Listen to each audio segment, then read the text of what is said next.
So before I put the soundboard on, and in one of my previous videos I actually showed how I removed the old soundboard, and usually when you remove one something goes wrong sometimes, and in this case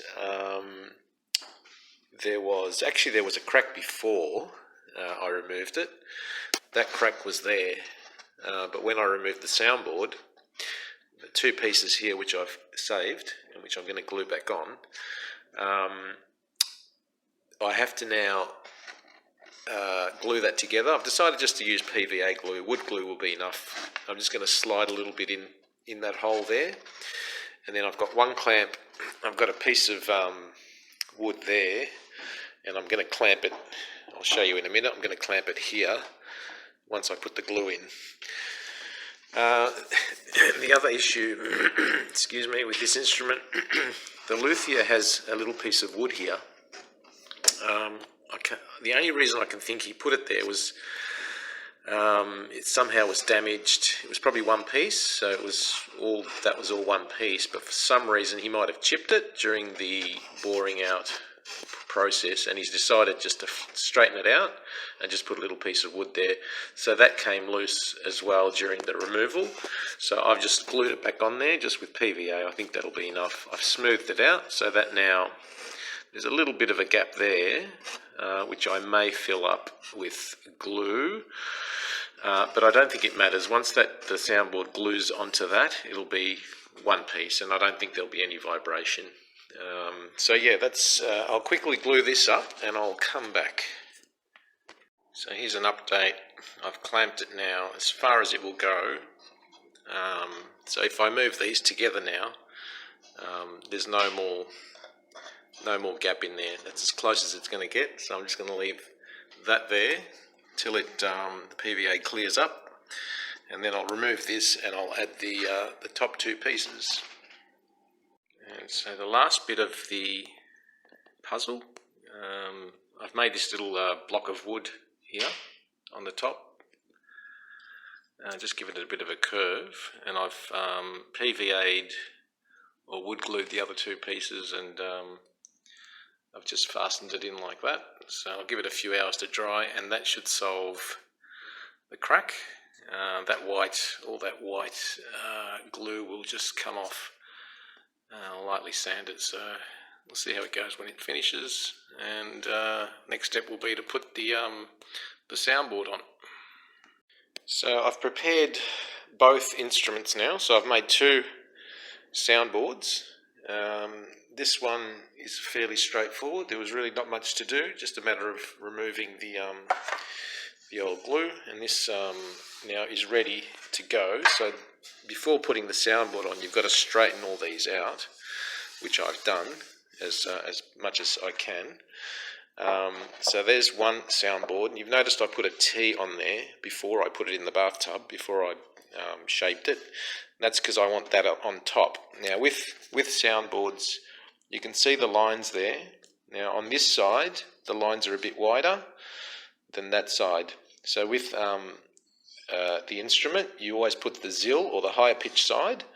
So for a right-hander, it'll be on this side. So that's why I've put the T there. This is on top, and I've curved it that way.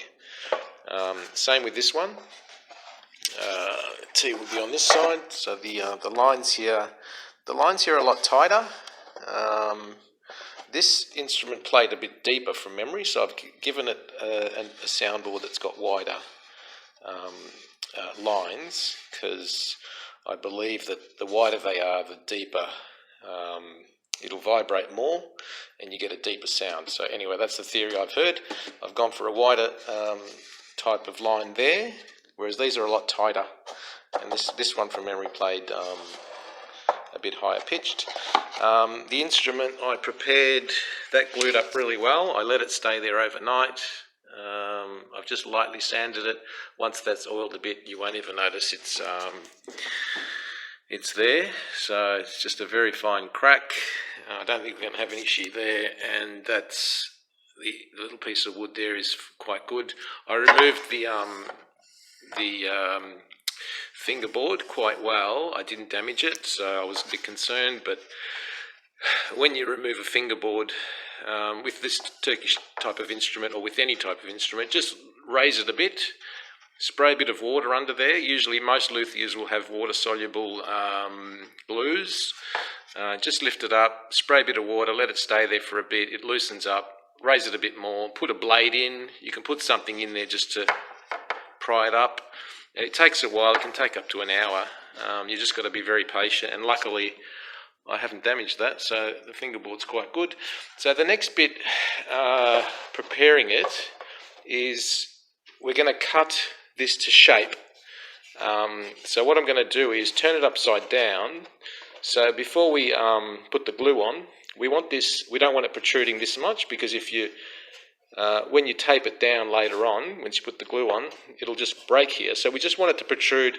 I'll just turn it upside down. 1 second. I'll just put this here. Basically what we're going to do now is put it upside down, and with a pencil, I'm just sort of trying to get this to stay by itself. But anyway, what I'll do is I'll get a pencil and draw an outline. I want it to protrude about 5 or 10 mil, no more. Probably 10's too much.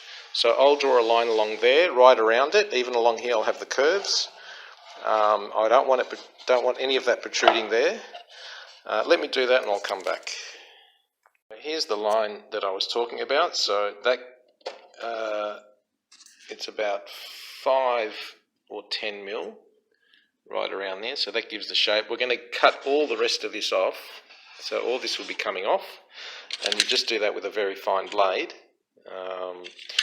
It can get a bit tricky here, but sometimes you have to use a hacksaw to cut this off, because the lines, cutting along a line is okay, but cutting across it's very difficult with these. So sometimes I use a hacksaw. And the thing is, when you're cutting this, you're not cutting downwards, because the line here is going, once you cut down, because the wood's got lines that way, if you cut it this way, you can actually cut into the piece that way, so further in. So you're always cutting from the widest point. So if you cut it along one of these lines, basically it'll just come off as one piece here, then you just start from there. So basically you're doing it that way, not cutting this way. But anyway, I'll do that, and I'll come back. And I will mention that this piece of wood didn't dry. This one dried really well, kept the shape that I wanted, and there really wasn't much that I had to do. I didn't have to force, when I glue it on later, I didn't have to force it on. But this one here, when it dried off, it flattened out a bit. I think I may have taken it off the PVC cast a bit too early. So I've actually dipped this one back in water, and it's given it a much better shape now. So that can happen. But yeah, let me cut this piece of wood, and I'll come back.